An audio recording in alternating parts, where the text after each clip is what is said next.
Caro Luca, ti chiedo di inginocchiarti.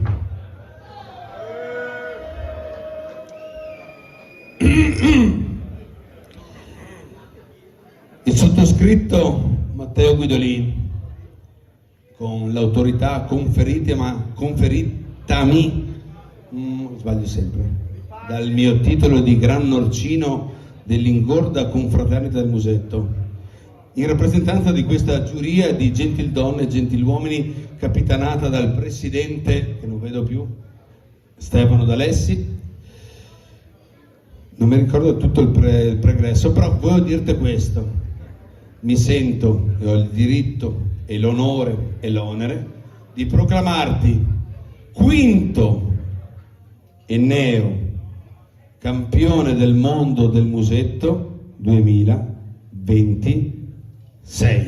Complimenti!